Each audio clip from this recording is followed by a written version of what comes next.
Hello and a very warm welcome to all of you on the fourth day of the 11th edition of Tata Literature Live 2020, the Mumbai International Literature Festival, and this year it's the first one to be completely digital. Our thanks to our title sponsor Tata and our co-sponsors Tata Steel and Tata Projects. This session is presented by the Mariwala Charities. How amazing these last few days have been, and we've had some terrific sessions. And even though the festival is virtual, but the books are real. Welcome to our session this evening, Big Bosses, the future of democracy in the age of strongmen. The 21st century has been marked by a resurgence of authoritarian rule in formal democracies all over the world that has proved resilient despite economic fragility and occasional popular resistance. The leaders of today's authoritarian systems devote full-time attention to the challenge of crippling the opposition without annihilating it and flouting the rule of law while maintaining a plausible veneer of order, legitimacy, and prosperity. But why do such leaders enjoy so much popular support? What is the role of civil society in such a scenario? And has authoritarianism hindered the ability to tackle the pandemic? These are some of the questions that our eminent panel will endeavor to address this evening. Let's get on with the introduction of our panelists today. Our panel today includes Alan Friedman, who is an award-winning journalist, documentarian, and the author of several international best-selling books. His most recent TEDx talk was at Oxford in 2018, when he warned about the dangers of a Trump presidency. Our panel also includes Ashutosh Varshney, who is a professor of international studies and political science at Brown University, previously having taught at Harvard and the University of Michigan, Ann Arbor. He's also a contributing editor for the Indian Express and many other newspapers, including the Financial Times. Our last panelist, Ian Jack, says, journalism is often at its most effective when it remembers its humblest duty, to witness and record. As one of Britain's most distinguished journalists and editors, he achieved far more than this modest declaration might suggest. He was one of the founders of the Independent on Sunday newspaper and for 12 years edited Granta, one of Britain's best-known literary journals. As a foreign correspondent, he covered South Asia for 2 decades and has written many books on his time here. Welcome, Mr. Jack. Our session will be chaired by Kavita Puri, who works in BBC Current Affairs and is an award-winning TV executive producer, radio broadcaster, and the author of the critically acclaimed Partition Voices, Untold British Stories. The book is based on her landmark 3-part radio series, Partition Voices, for BBC Radio 4, which won the Royal Historical Society's Radio and Podcast Award and its overall Public History Prize. And remember, you too can be an important part of this session this evening. Remember to keep contributing your questions in the chat boxes or the comment panels of the platform that you're viewing it in. And of course, remember to send us your names with the questions. I'm sure the panelists and the chair will be very happy to tackle all your questions that come up in the Q&A session once they're done talking. Great! So let's get over to our session this evening, Big Bosses, the future of democracy in the age of strongmen. Over to you, Ms. Kavita Puri. Thank you, and thank you to such a warm welcome, and welcome to people who are watching in Mumbai and in India and around the world. Well, there's so much to discuss with my distinguished panelists, and as Mihir said, in recent years we have seen the rise of the strong man in liberal democracies all over the world, from Brazil to Italy, the Philippines, Hungary, and America. And Ashutosh, if I may begin with you, why is it that we have seen the rise of strong men in liberal democracies? What is it about the conditions that have allowed for their rise at this particular time? I don't think the answer to that question is a global one. There's only one thing that all of these polities, which have seen the rise of populist leaders, presumably share, the claim that the earlier conventional elite was very corrupt. Other than that, there are different phenomena explaining the rise of Modi in India and the rise of, let's say, Trump in the United States. The two polities I'm very familiar with. In America, globalization is certainly, and its consequences, is certainly a very important reason. The conventional manufacturing areas of United States were devastated by the cheap inflow of goods from China and Asia in general, leaving communities in ruins. There's no doubt about that. However, a second important reason, and arguably a more important reason, was the changing demographic balance of American society and the decreasing share of white population in the country. American census, for example, has predicted with confidence that by 2040, United States will not have a white majority, and the colored people will be a majority by then. This has generated acute anxieties in many parts of the country. So at least in the United States, it's a combination of changing demographic balance and reduction of the share of white population in the overall American demography, if you will, and globalization. In India, the greatest argument, the biggest argument, and most effective argument, undoubtedly, was the corruption of the earlier regime. Globalization did not hit India badly. India was one of the great beneficiaries of the globalization. In fact, the second biggest beneficiary after China. So the arguments in India would not rest on globalization, would rest on the utter corruption of the previous regime. Alan, is that an analysis that you share? Parts of it. I think Ashutosh's analysis of the social and economic malaise that struck America and the fear on the part of many poor and uneducated white Americans of a future where they're in a minority and having a black president for 8 years like Barack Obama were certainly contributing factors to a racist reaction that helped put Trump in the White House. And I think the racist vote, the openly bigoted racist vote, is not to be underestimated. However, I disagree with Ashutosh a little bit because I believe, unlike him, that there are unifying trends in India, in America, in Hungary, in Turkey, and in many countries around the world, in Europe, Asia, and North America, that are suffering from the strongmen phenomenon. Let me list a few. The first is that all tend to be strong nationalists with a xenophobia or an anti-immigrant bias, and they tend to use incendiary rhetoric the way Modi does in India to try to demean and make the Muslim minority of 200 million Indians into a second-class category of Indians. And in America, the racism of Trump and his encouragement of the Ku Klux Klan and white supremacists is famous. But also, it is a sign of leaders who do not believe in the fundamental tenets of democracy and the rule of law and the independence of the judiciary and the freedom of the press.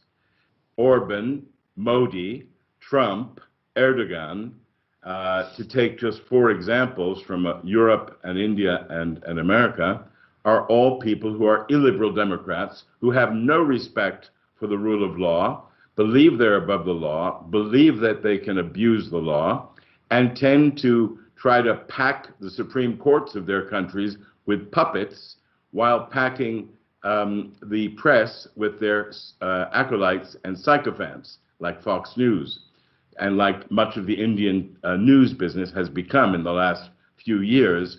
There once was a Times of India that was more respectable under the Jain family. There once was a Times Now TV. There once was a greater set of Indian news channels that gave fair and balanced reporting. Today, there is regime worship in India, America, and other countries in Europe where nationalist, anti-immigrant racists have become strongmen and taken power. They are all a threat to democracy. Ian, what do Sorry, Ashutosh, let me just bring in Ian and then maybe you could pick up. Ian, do you see unifying factors between strong men around the world? Is this about fear? Well, it'd be hard to look at Boris Johnson and call him a strong man. I wanted to ask you about that. I mean, he's an ironist, he's a comic, he wants to be loved, he wants to be cherished. In fact, his recent undoing, not complete by any means, and there's a long way to go, but his recent lapse in popularity has been to do with the fact that these moods, these mannerisms, these views of the world, that it's essentially comic and ironic, and can be expressed in those ways, have come a cropper because he's dealing with something called the coronavirus, which none of that plays to. So the character he was built to be as a prime minister suddenly is very ineffective. But having said that, there's many things that Britain has in common, both with America and with India. And I suppose fear and anxiety and grievance combined is one thing. But that, of course, expresses itself in particular ways in particular countries. And there's different reasons for it. I mean, what has happened in Britain really is quite a recent development. It began with a small segment of the Conservative Party wanting separation, wanting this thing called sovereignty, which meant independence from the EU. Behind that, something which a lot of us didn't recognize or easily identify at the time, was English nationalism. As a proposition that would help ordinary people economically, separation from the EU did not make much sense. That's also true of, that's the old question of why do people in Kansas vote for Republicans? It's not voting, apparently, for your self-interest. The things that mattered in the end was a referendum in which we left the EU. There was a narrow vote to leave. It would be easy to see that as a kind of product of the north of England especially, deindustrialization, no future, poverty, alienation, and nationalism.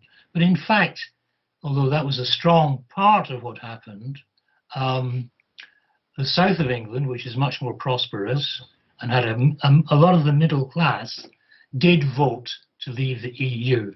And that was based on a kind of national, in my view anyway, I'm Scottish, so I think I can say this with reasonable objectivity, that was based on a delusion about the place that Britain has and always has had in the world, as apparently the winner of the Second World War and so on. But tied to it, of course, was immigration. Freedom of movement from the EU was not popular. People were scared of immigrants and more immigrants. And I think along with all those things, there's a kind of general malaise. I mean, we live in a kind of catastrophic age. Climate change, the kind of denudation of resources is a kind of subconscious, distant tremor in all our lives. And I think that leads to a great deal of anxiety, a great deal of fear, and a kind of need to feel the kind of strength of a strong man or woman to put their arm around you and say, we will look after you. We will take care of your interests. It's interesting, isn't it? Because the new thing in Britain is a culture war. It's something we have talked about this year for the first time.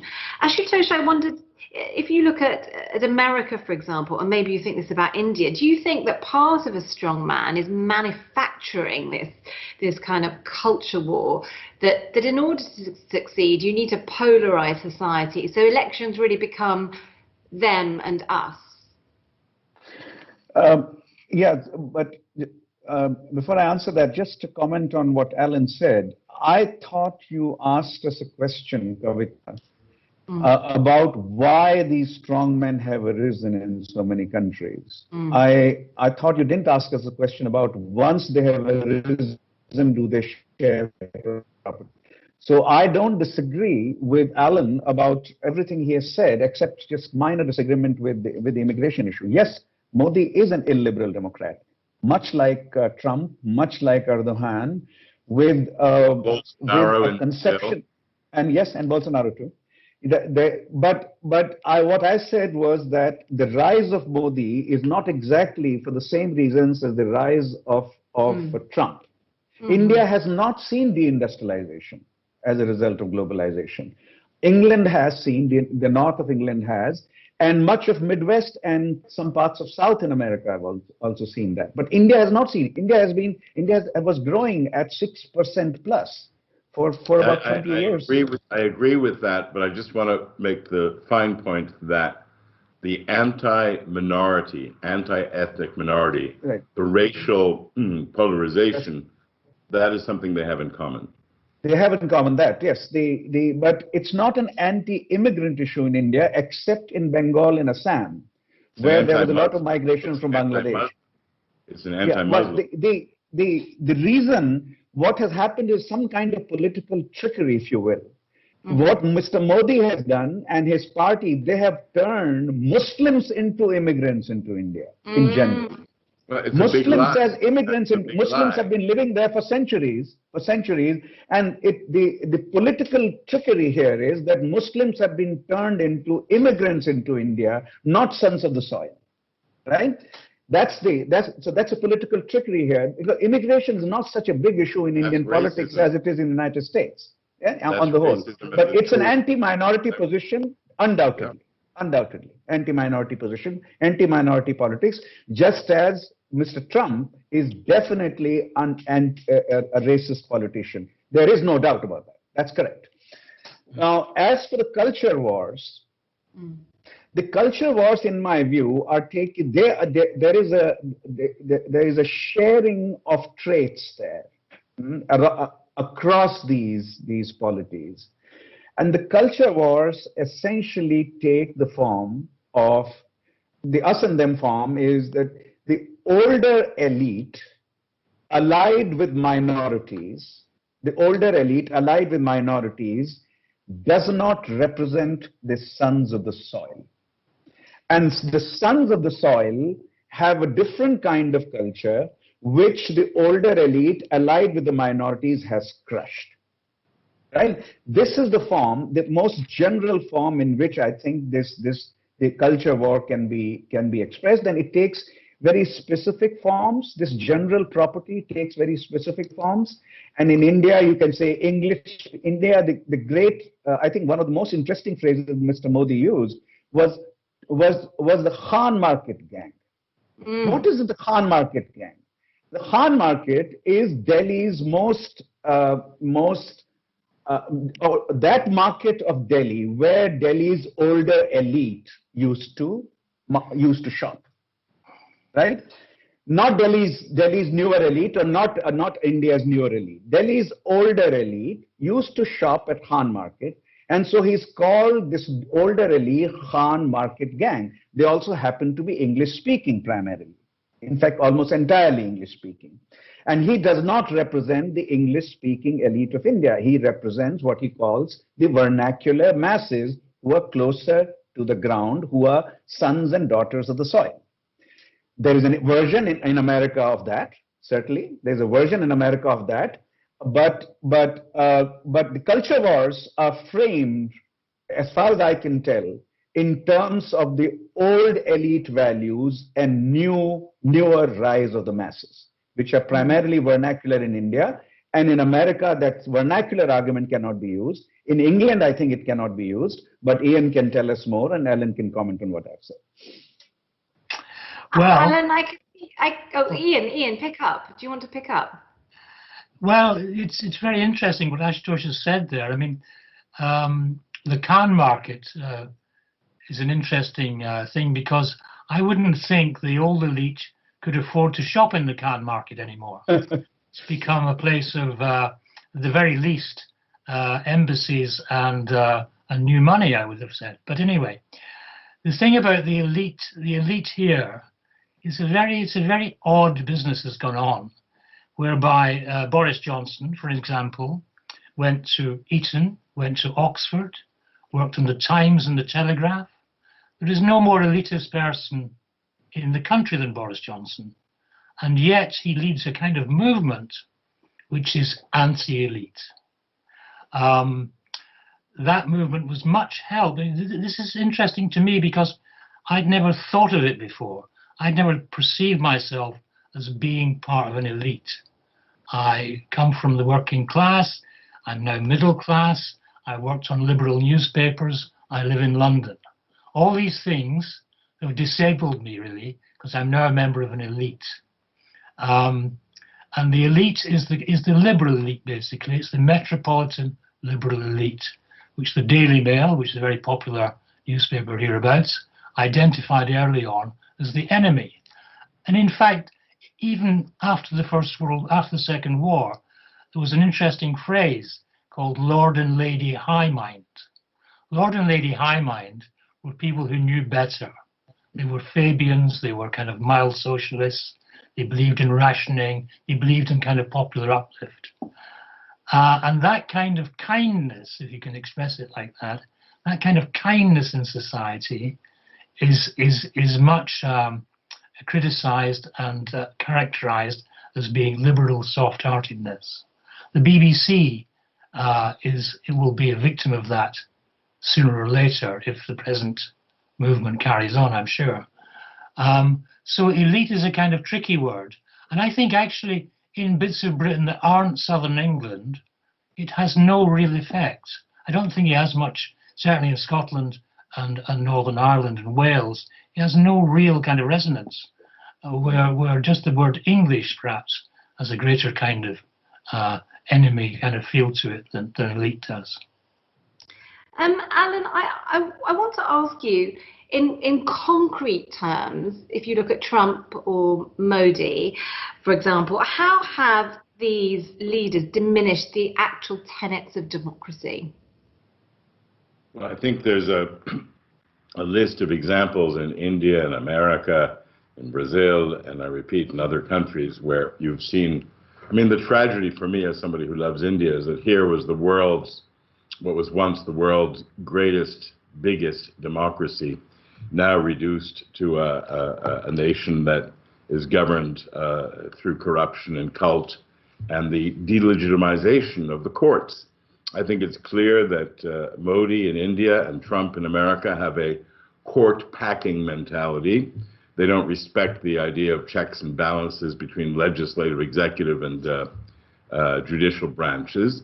I think it's obvious that when Trump calls the journalists, the reporters, the enemy of the people, that's the sort of language we used to get from Hitler and Stalin. I think Modi has made very clear who he likes and who he doesn't like in the Indian press, television and print and online. And I think we're living in illiberal democracies.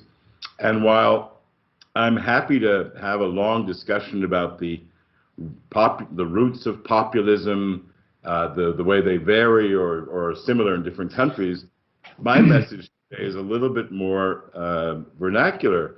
There's a 5-alarm fire underway. Our democracy is in peril because of these strong men. So we can analyze how they came to power, what it is they use to maintain power. But the truth is they denigrate and attack the most basic institutions of democracy in India and America and elsewhere, which are the free press, the independent judiciary, and a certain level of civilized discourse. We are in the toilet. We are in a medieval discourse. And the similarities of scapegoating and ethnic scapegoating and racism are reminiscent of the 1930s in Germany. So with Biden, I hope America will come back from the brink and that America will again become a member of the world community committed to the multilateral system and a defender of human rights again. With Trump, we had an anomaly, and I'm embarrassed that he was our president, and he's done a lot of damage. In India, I believe Modi probably has enough political consensus to stay in power for quite a long time, and I worry for India that it will no longer be in 5 more years the great democracy it once was. Goodness, that's a very depressing thought. Ashutosh, is that something you agree with, that view, that in 5 years it may not be the democracy that it was? Yes, if Mr. Modi is re-elected in 2024, Indian democracy will be transformed into something entirely unrecognizable. It will still have the electoral. Mr. Modi has an interesting contradiction in him. He likes elections, and he has been, it's partly also because he's always been elected to power. He only loses some state elections, but his own state he's never lost, Gujarat, since his rise in 2001. And he's now not lost any single election at the federal level, at the national level. So the real test will come when he's on the verge of losing. But he has shown no disregard for the electoral mechanism that is so central to democracy, but he has shown complete disregard for every non-electoral institution that democracies tend to have. Democracies normally have non-electoral, independent institutions of oversight, such as the judiciary, such as the press. Alan is right. Or so the central, Mr. Modi, or the central bank, that's correct. Central bank, and also investigating agencies tend to be independent. Raw, even raw. Yeah. So FBI in America, etc. CBI is a handmaiden of the government, as opposed to, and Mr. Modi and Mr. Trump is trying to turn FBI into a handmaiden of the executive, Department of Justice into the handmaiden of the executive, etc. So, and Mr. Modi has similar properties, similar characteristics. Very low regard for the judiciary, very low regard for the press, very low regard for independent institutions of oversight, such as the central bank, such as the intelligence agencies. The only institution of democracy he has given evidence of respecting is the election. It is an election-heavy system, India, but elections are not all there is to democracy. Democracy is much more than elections. And we haven't discussed so far freedom of expression, individual rights. Some of these things Mr. Modi is very, very intolerant of. Freedom of expression, freedom of religious practice, freedom of assembly. That is also a very important part of a democracy.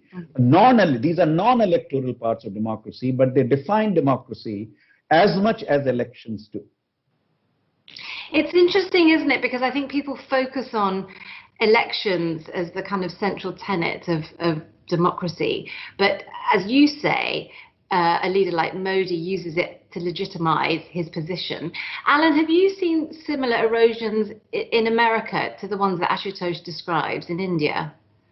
Well, a great deal worse. As you know, we have a president who is not accepting the result of the current election.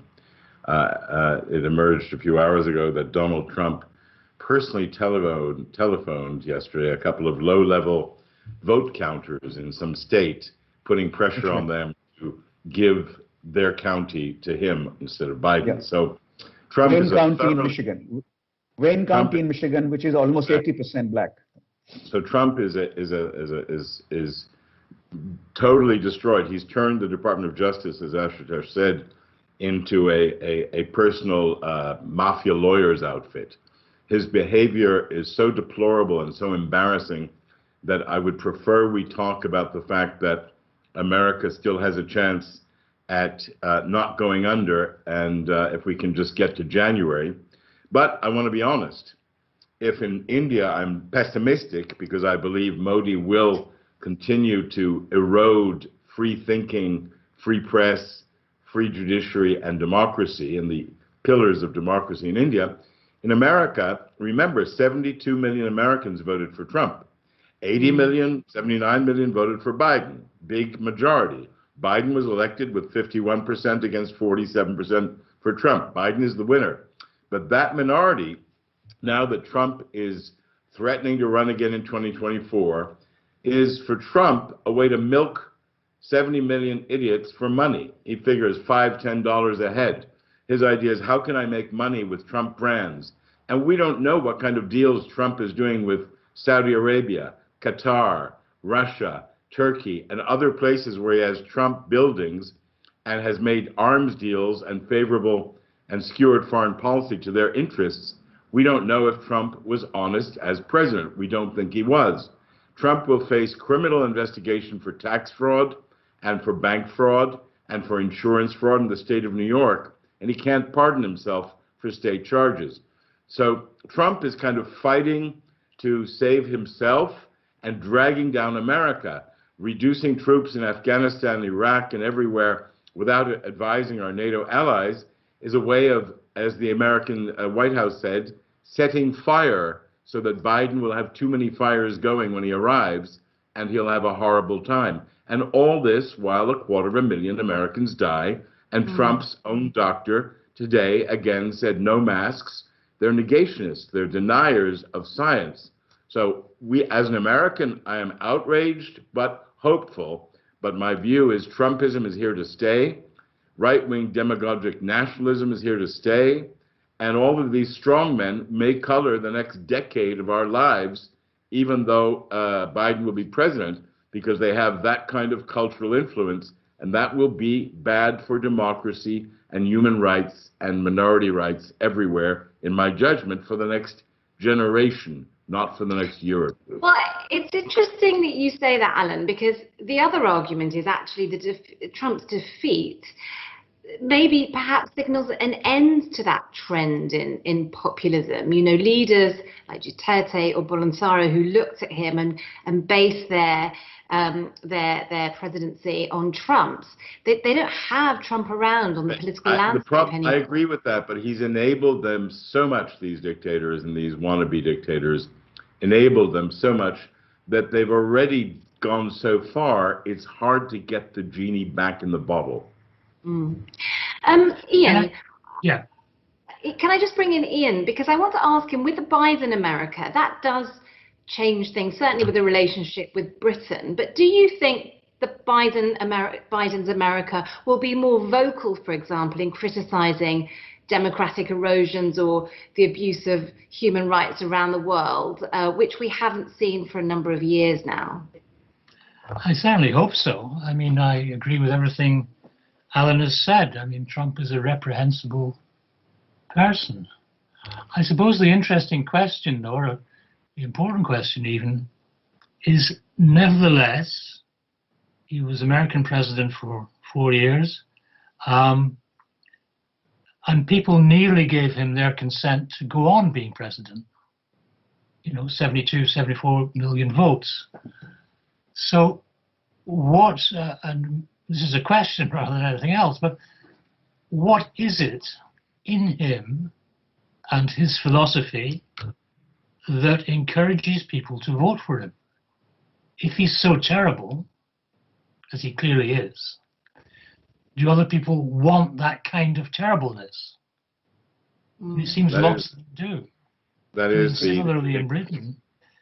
It's easy to mock Boris Johnson and Nigel Farage, the man who really was the kind of the proper politician here, about migration and the elites. Nonetheless, they were remarkably popular. And part of the answer in Britain, less so in America, is in old-fashioned printed newspapers, which have had a big influence on British politics since the war, in terms of the Daily Mail, the Sun, and so on. That's part of the answer, but it doesn't explain everything, does it? There must be something in American nationalism that really appeals to an awful lot of people. And Alan used a word which I probably wouldn't dare use now in this country. I would say a lot of it's ignorance. That's a very dangerous word to use in any debate, that your other side, your opponents, people who are not voting for you, are ignorant. And yet ignorance is a strong factor, I think, in opinion in this country. Perhaps it always has been, but certainly it's a very noticeable thing now. Ashutosh, I wanted to ask you, if we look at the pandemic, And perhaps let's look at the first wave. Well, we are in our second wave. Maybe you would see things differently. Maybe in America you feel like you're still in the first wave. But do you think that actually coronavirus has helped or hindered populism? Because some populist leaders, so leaders of democratic countries, I'm not talking about authoritarian countries, have actually handled it incredibly badly. Yep. There is the anti-science aspect of pandemic administration, if you will, which has appealed to the anti-elitists. I think one answer to this is partly the answer to what Ian is saying in Ian's question. Right through American history, two conceptions of America have competed for dominance, and then I'll put pandemic into that larger light. One, the argument that America's identity, national identity, comes from its constitutional values of freedom and equality, let's say, right, going right back to the Declaration of Independence. And second, which historians after historians, political scientists after political scientists, and so many others have documented, the claim that America is a white nation, that there is, so this competition between these two ideas of America has been there right through its history. And Mr. Trump represents this second conception of, for this day and age. There have been, I can cite, and historians and political scientists can cite so many others in American politics, so many other presidents who represented this second view of America. Mr. Trump, for today's times, represents this view of America that it's a white nation and non-white communities must accept the white primacy, white ownership of American nation. Now, those who believe this, also a number of them also are anti-elitists. So at this moment in American history, they're also anti-elitists. They believe that the coastal elites, both on the West Coast and the East Coast where I am, the coastal elites do not represent the second stream of American conception. They represent the first stream of American conception. And in the process, whatever they say is against the masses of America. They're elitists. These are coastal elites. In the famous words of Karl Rove, these are latte-sipping coastal elites. They don't even drink regular coffee. They drink latte, right? So the anti-elitism part of which it sort of ties up with anti-science, and Mr. Trump has defied scientists, and that particular argument is not unpopular among his followers. Alan, I want to bring you in because I can see you have something to say to that, and maybe you can give us a thought on the pandemic. So firstly, how Trump has mishandled it, but actually in the second wave, once jobs hit, it actually might give fuel to populism. Well, first of all, I want to confess that I like latte. I'm from New York City. I've been called an East Coast liberal. I'm a New York Times reader. I'm probably the identikit of the East Coast American liberal liberal elite who believes in liberal democracy. Yeah, I get upset when there's racist violence. I get upset when our president calls into doubt our democracy. Confess. The COVID pandemic has been less important, in my judgment, in the final vote count than we might think.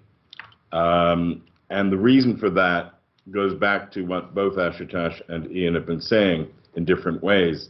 It's very significant, and I want to comment on Ian's mention, very sensitive and acute mention of the fact that I used the word ignorant to describe part of the reason why strongmen like Trump or in other countries, other strongmen come to power. And the risk with saying ignorant is that you come off as an arrogant elitist and that the uneducated people are those who don't agree with you, and all of that is valid. But I think at the same time, Ashutosh's point about the flyover territory, that bit between New York and California, where coastal elitists like myself or people in LA really have nothing in common and are not interested in the problems, day-to-day problems of people in Kansas. That's true. That's true. But we can care about them if we have a social conscience. I think what we've seen in America and in other countries is that after times of economic or social upheaval, or because of the strength of nationalism or anti-immigrant policies, strongmen that come to power tend to negate science, negate democracy, negate history, negate everything. I think Trump, the worst managed COVID countries in the world are Brazil with Bolsonaro, America with Trump, Boris Johnson's Britain. India may have been done less badly than we feared, but it tends to be countries where strong men negate science. I think Trump lost a few votes because of COVID, but really it was the economy, the 20 million people out of jobs, the frustration, and the fact that Trump really lost it. He became really less and less lucid. So we now have a man who's negating reality completely. Strongmen will be a problem for years to come. That's my fear. And I think, unfortunately, ignorant people can be more easily manipulated when the media apparatus of a country is ranged as a propaganda machine, the way Fox News has in America, Rupert Murdoch in many places, and probably part of the Indian media. That tends to not brainwash, but condition people and radicalize them. And I think that's a deep fear. And social media is even more dangerous because 60% of Americans get their news on Facebook or social media.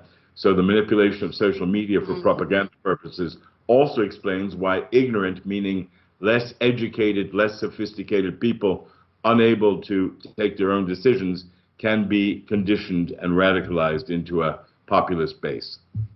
I'm glad you picked up that point. Hopefully someone will pick that up in the questions.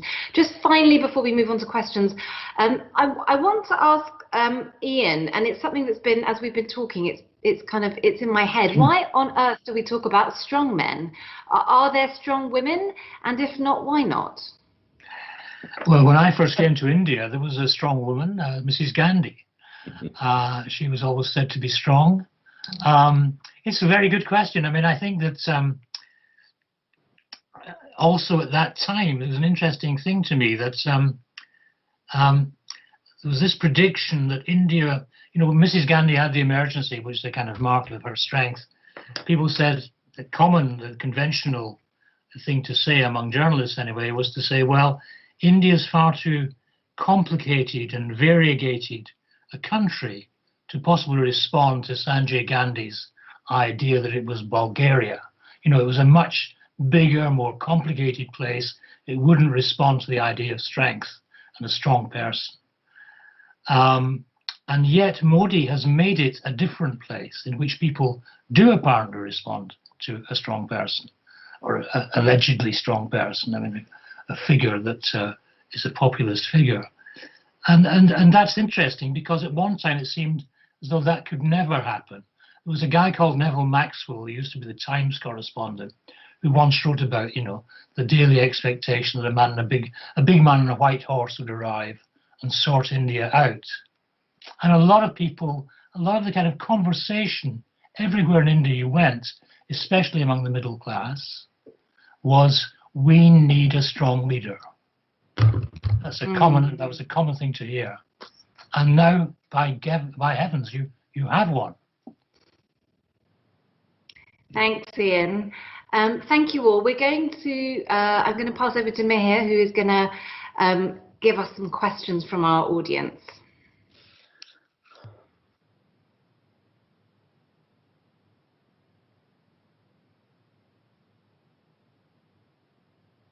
Thanks so much first for that amazing exchange so far. And we have a whole bunch of questions pouring in. So let's see how many we can tackle in our question answer session. The first question is, do the panelists think that the rise of neoliberal economic policies, called the Washington Consensus everywhere of the kind begun by Reagan and Thatcher and even adopted by Clinton and Blair and even Manmohan Singh in India, has also contributed to increasing economic inequalities that has made these countries more susceptible to the politics of identity?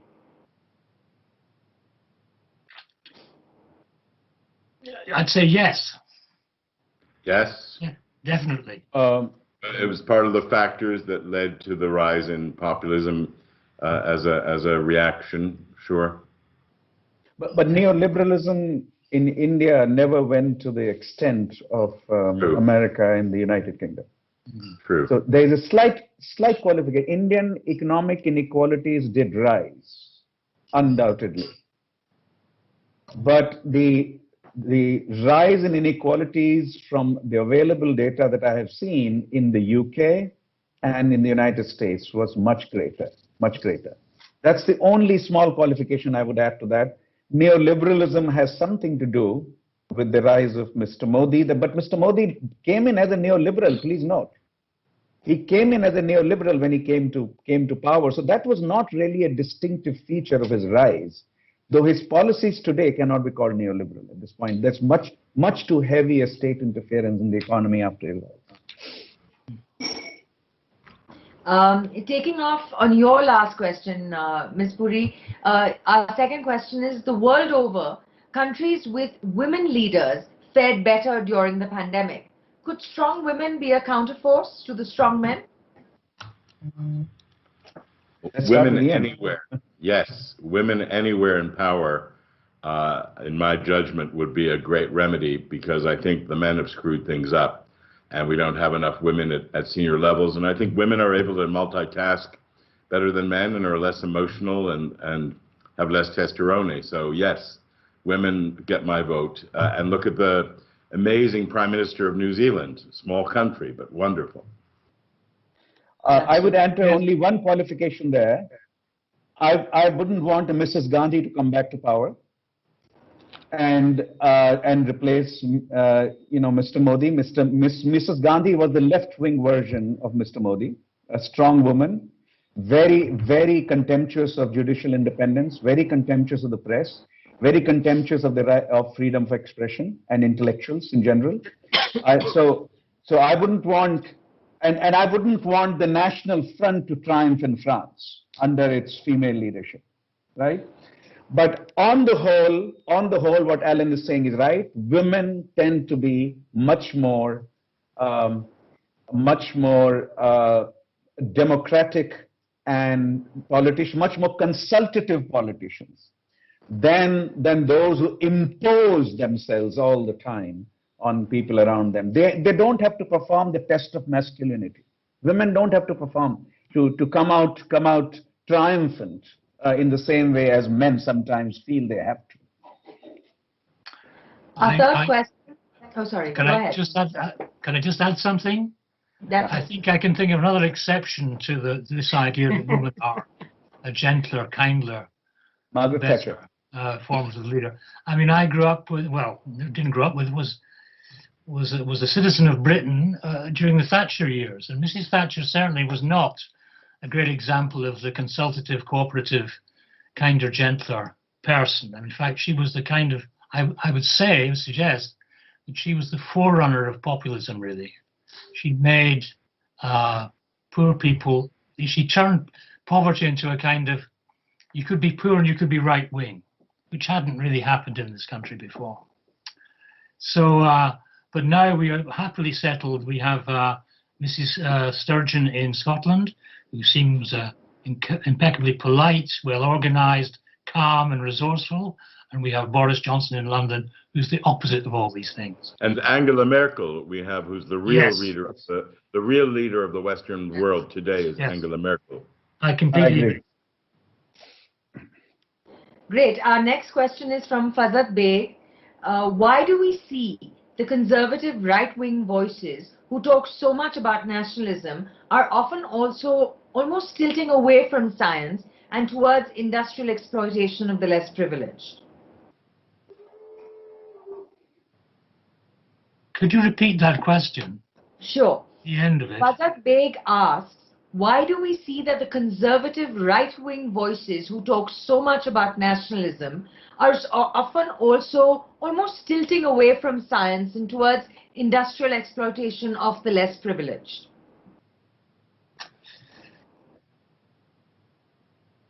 Well, who goes first?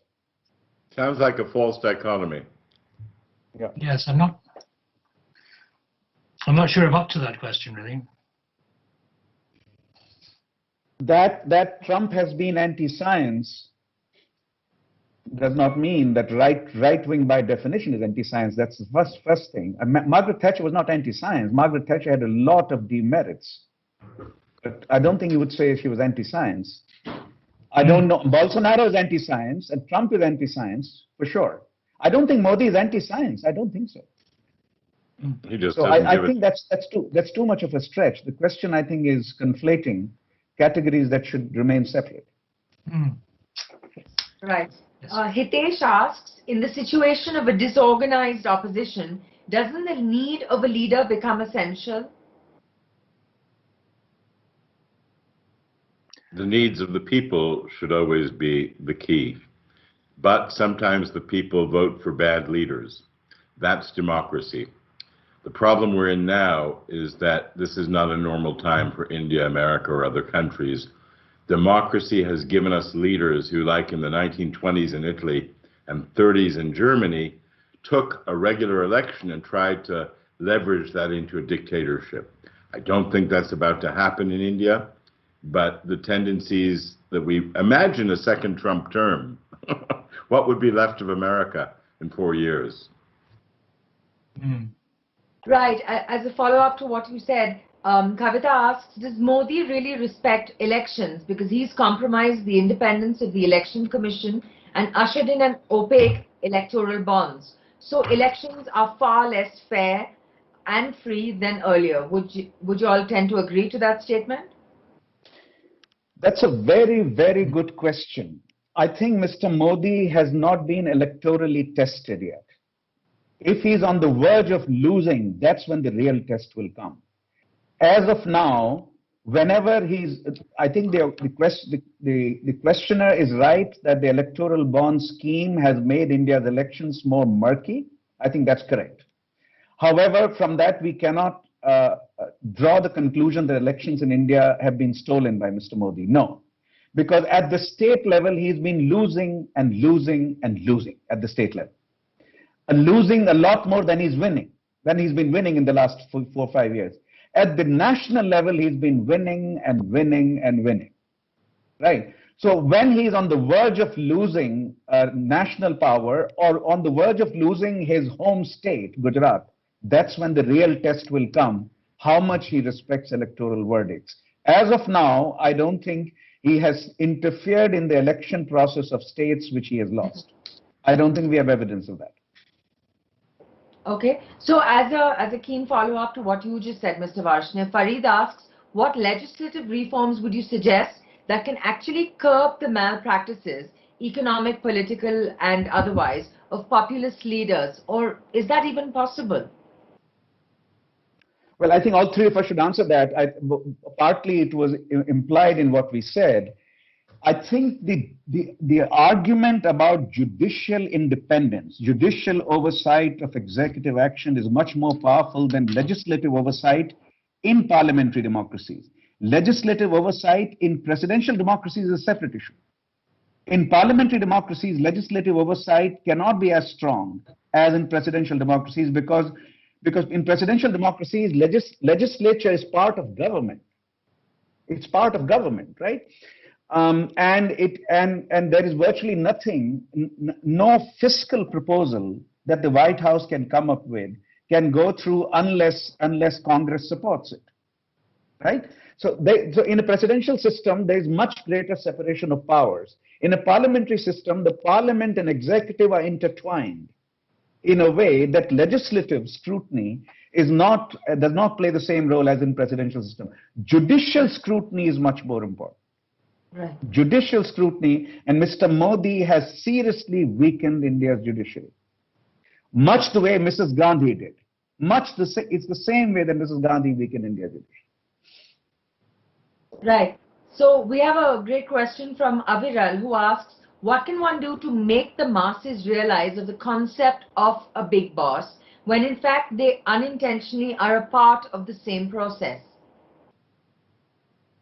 Could you repeat that?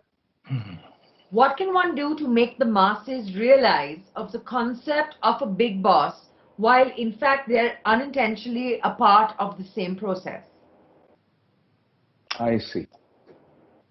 I think Ian wants to say something.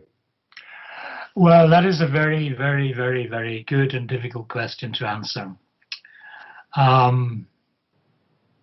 Why are they not enlightened is another way of putting it.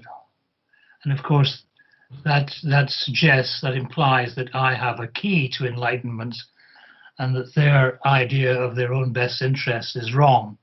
Right. This is going to become more and more of a question when it comes to things like climate change. Right. How do you get people to, as somebody once expressed it, how do you get people to vote for less? How do you get people like me to become poorer so that somebody else can become richer, so we live in a fairer world and some kind of climate change policy is really possible on a global scale? I don't know how you do that. I know one thing you mustn't do is live in a society which has a kind of billionaire media, which is incredible, not to be believed, nonetheless is believed, serves the interests of the very rich. That kind of society is not going to give it to you. And at the risk of praising the BBC, always a dangerous thing to do in Britain now, I think a media like the BBC, which is reasonably truthful, looks for accuracy, tries to be kind about people, which is quite important, tries not to create false enemies, is a very, very important bit of understanding and enlightenment. And I think people have to work really hard. I think being a human being, being a political human being, is quite a hard thing to be. You have to work at it. You have to be interested in politics. You mustn't be, I think Timothy Snyder, the American academic, said that, in the 1930s, fascists were encouraged to march, march, march. They were fit people. Today, their equivalents are asked to sit on the couch and look at bits of TV and to use social media. They're the opposite of fit people, as it were. I do think it's a very difficult thing, and I think the better intentioned the media can be, these are very subjective words I'm speaking, of course, the greater the chance of some kind of enlightenment happening. Right. So we still have a whole bunch of questions, but I think I'm going to hand over the floor to Kavita to give us some closing remarks, whether from herself or from the panel. Over to you, Kavita. Thank you so much, Mia, and to all the questions. I just very quickly want you each to sum up what you feel democracy holds in the future, and I'm hoping there is some glimmer of hope. Alan, can I start with you? Yeah, I don't wish to be pessimistic, but I believe we will be living with the COVID pandemic and its disruptions of the economy and negative effects on society for a few years, because even the vaccine will take time to be distributed and may not reach enough parts of the population soon enough, also because of science deniers and no-vax. I believe that the strongmen we see in power now, with Trump gone, I would hope that America could again be an example for the world, and that the orphans of Trump will find themselves politically weaker, and that the example of an America that can rebuild and become a shining city on the hill, where our strength comes from our cultural diversity. This is a dream. I don't think it's going to happen easily. So I think fasten your seatbelts. We're going to have another 5 or 10 years of horribly polarized, vulgar politics. And at the end of that, I don't know where we'll be. I know you want optimism, but I believe this is not over yet. Trumpism and strongmen are here to stay for quite some time, unfortunately. Thank you, Alan. We don't have much time left, so Ashutosh, I'd love to hear your prognosis. I'm more optimistic about United States than I am about India. I think that an opening has been provided with the Biden victory. Yes, Biden and those who support him have to think about what to do with the 72 million people who voted for Trump. That is a political issue that needs to be faced, but at least Biden victory provides an opening. I think that has to be accepted. I don't see an alternative emerging at the national level in India as of now against Mr. Modi. And we still have 3.5 years to go, and democratic politics tend to be open-ended, at least in the medium run, if not in the short run. We don't know, but state-level alternatives are emerging in India. National-level alternatives are not, and that is concerning, deeply concerning. Thank you. Ian? I think in the long run, we're all dead, as The Economist said. But in the meanwhile, Mr. Biden has won. That's a moment of cheer for me, and I think for everybody else here. I think we're going to be in for a very, very rough period for quite a long time, perhaps forever. I don't know. But in the meanwhile, I think we should raise a glass to the idea of Mr. Biden in the White House. Thank you. It's been wonderful to talk to you all, men, not necessarily strong men. I would like to thank Alan Friedman, Ashutosh Varshney, and Ian Jack, and of course the Tata Literature Festival in Mumbai for hosting us. Thank you so much. Thank you. Thank you. Thank you, Beth.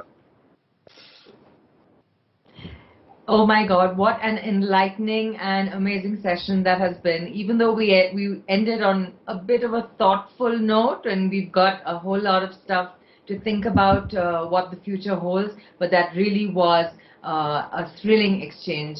A huge thank you to Mr. Friedman, Mr. Varshney, Mr. Jack, and of course Miss Puri. As she said, all men, but not necessarily strong. But Miss Puri, those were some wonderful questions that you posed as well. Thank you for sharing that superb exchange. So that concludes our sessions for today. Do join us tomorrow morning, bright and early at 9 a.m. for our session, Art, Politics and Society, Deconstructing Classical Music with the maestro himself, T.M. Krishna. Of course, you can buy all the books that all our sessions keep mentioning about from our bookstore partner, Tata Click. Huge thank you to our title sponsor, Tata, and this session was presented by Mariwala Charities. Thank you so much for being here online with us at Tata Literature Live 2020. Stay tuned and stay safe, and see you online tomorrow morning at 9 a.m. Good night.